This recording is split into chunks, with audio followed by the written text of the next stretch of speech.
Ja sam Nikola Žigić, a vi gledate emisiju Marka Žovaka. Oh mare nero, mare nero, mare ne, tu eri chiara e trasparente come me. Oko nas je haos, gomila stvari, mnogo mladosti na jednom mestu, različiti jezici, miris italijanske kuhinje. Dobrodošli u Gnezdo. Mi se zovemo i jesmo Fakiri sa juga. Alternativni kulturni centar Gnezdo je naše prebivalište, naša baza, a ono što mi jesmo to su Fakiri sa juga i mi radimo instalacije umetničke, dekoracije, scenografije za festivale. We did another camp in Estonia and we like it a lot.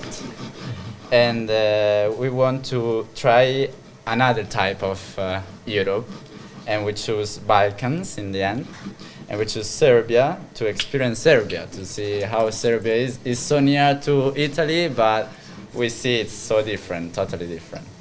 And we were supposed, I spent 10 days before in a farm in Kragujevac. Oh, really? Yeah. And this camp is also super interesting for discovering Serbia. Ovo su nekadašnje slačionice fudbalskog kluba Borac i ta zgrada je onako dugo bila napuštena. Zbog mosta, jeli? Most postoji na reci, neće se vidjeti mosta. Od granja, ali postoje most na reci 2014. kad su bile one silne poplave, voda je potkopala most i srušila ga. Mnogo je skup projekat da se napravi nov most. To je niz faktora. I to je učinilo neupotrebljivim i tereni objekat, jeli? I onda je objekat bio napušten od tad potpuno, znači 5 godina niko nije ušao u njega. Ovaj objekat je nastao donacijama meštana. To bih ja volila da napomenem jer je meni to super jedna priča. Oni su htjeli za svoj fudbalski klub da naprave slačionice. I svi su dali neku lovu, učipili se i napravili su zgradu. To je funkcionisalo neko vreme super, posle je tu bila kafana, prodavnica igračaka. I onda u jednom trenutku kako je klub zamirao, nestašica, nema ovog, nema love, nema šta god, entuzijazma, onda je zgrada napuštena i tako je propadala. Kada smo mi došli, mi smo tako sa lokalnim zapravo volonterima, sa brdo ljudi koji su se uključili i podržali priču, uspeli da objekat ovako privedemo toj našoj nameni. Znači da to bude neki kulturno-umetnički prostor za neke kreativne mlade ljude, jer mi kada smo se doselili u Kruševac smo baš osjetili da prostora za mlade nema, da nekog urbanog prostora nema, da ništa ovako slično što se tiče umetnosti ne postoji u gradu.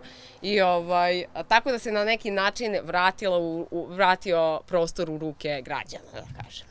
Imamo izložbe, projekcije filmova, imamo koncerte, svirke, imamo žurke elektronskog tipa, imamo multimedijalne sadržaje, instalacije u prostoru. Imamo inkluzivne programe. Imamo inkluzivne programe, da, uradili smo jednu inkluzivnu predstavu sa decom bez roditeljskog staranja, drugu smo uradili sa decom sa smetnjama u razvoju. A vas podržava lokalna zajednica? Lokalna zajednica nas podržava, ova prava komšije, ljudi nas podržavaju. Znači svakog dana, sad trenutno imamo volonterski kamp, to je isto dodaje na različitosti našeg programa.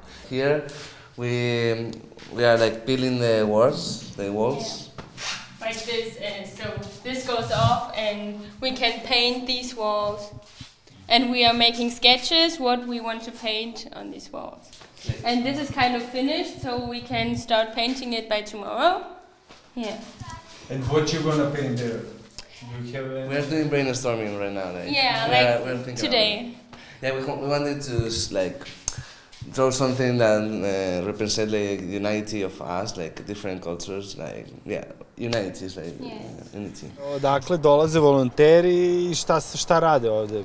Volonterski kamp se radi u saradnji sa Ministarstvom omladine i sporta i mladim istraživačima Srbije, to je znači srpski volonterski servis. Trenutno sada imamo Italijane, Nemicu, Špance i Turke. Svake godine ima drugi smisao kampa. Uglavnom se radi na obnavljanju prostora, na pripremi infrastrukture. Ove godine se pravi infrastruktura za školu slikanja. Dakle, napravili su 10 štafelaja i spremaju se da rade 10 crteža, svako po jedan u ovim fluo bojama, znaš, taj black light, to je naša nova fora. Kada su nam došli prošle godine jedan par Brazilci i sad razgovaramo zašto su otišli iz Brazila, neće da se vrate, skupljali su novac, pa traže neko mesto u Evropi, dopada im se i Srbija i tako, i kao ja ih pitam, pa dobro, šta je u Brazilu problem? Pa ne znam, korupcija, pa ljudi ograničeni, pa ovo, pa ono. Ja kažem, pa da, ali to je sve zajednička tema, to je isto ovde. On kaže, da, ali kao ja sam ovde iz Brazila, sa mnom ljudi ne pričaju o nezaposlenosti, ja ne razumem ovaj jezik, sa mnom pričaju o putovanjima, o ljubavi, tako da ima nešto i u tome, ne da si ti sad nešto drugačiji, ali prosto kad promeniš sredinu, promeni se i pogled. I svakog dana se donese ili lubenica za kampere ili bakin kolač vruć, razumeš, i tako to. To mi je mnogo drago. Ima tu mnogo dece koja se igraju po reci i kad vide da smo mi tu samo uđu i onda sa njima, znaš kakav je šou sa njima. Ja im sakrijem ove sunđeraste jastuke po zgradi, oni traže kao, pa ne mogu da nađu, pa kao se predajete, ne! She came from Milan. The real town. And I come from the suburbs. And what are you doing right now? We're cooking carbonara. Can you give us a recipe for carbonara, real Italian one? Okay, well, we are not cooking the real one because we have only sliced bacon, but you can do with guanciale. Guanciale. What? Guanciale. What is that? It's like pancetta, but a different kind. Then you have eggs. Pecorino. Pecorino, which is a cheese from sheep. Yeah, it's true.